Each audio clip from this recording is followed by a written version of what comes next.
All right, number 1, chapter 14 examples here, which is 14.8.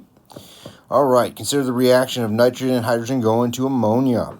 Suppose at a particular moment during the reaction, hydrogen is reacting at a rate, so this is hydrogen at a rate of 1.2 molar per second. At what rate is ammonia being formed? All right, and that's ammonia. We're looking for ammonia. And at what rate is nitrogen reacting? All right, so when we have these relative rates, these are relative rates. These problems, my recommendation is always to do the rate, to write it all out.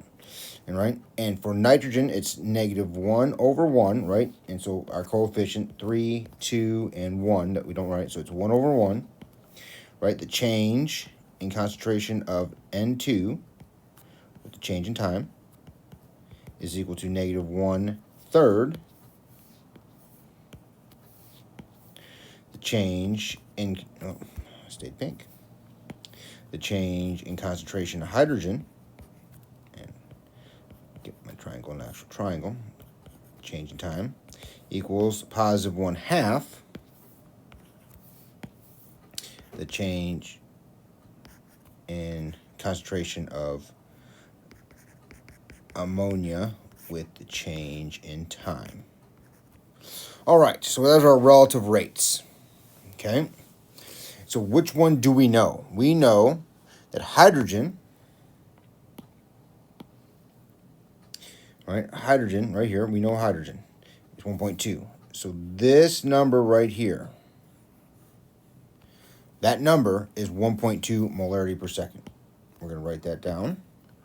So 1.2 molarity per second, right, is that number.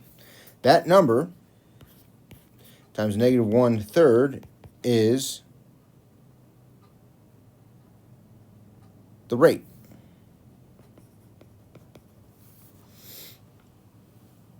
All right. Now, technically, all right, this number in green is negative as well because it is being sorry guys, I don't know what that cloud is doing. Is being consumed. So the actual rate of the reaction, right, would be 1.2 divided by 3, which would be 0.4, right?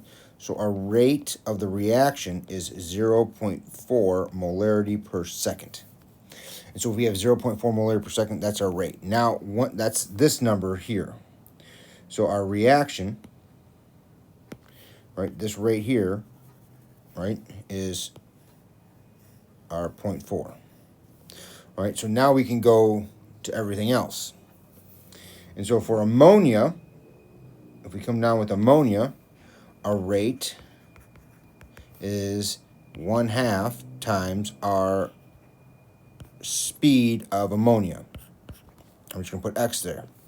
So 0.4 molarity per second equals 1/2 times X, right? And so that means our concentration of ammonia, our speed of ammonia, is 0.8 molarity per second is equal to our rate of ammonia, which would be the change in concentration of ammonia with the change in time. And then finally, we have N2.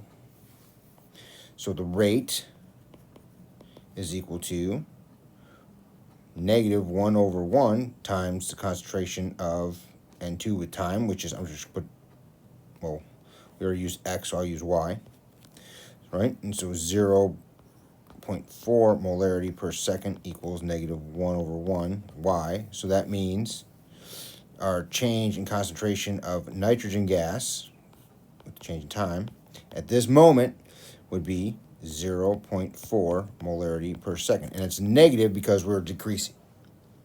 Right, so there's a relative rate problem for you.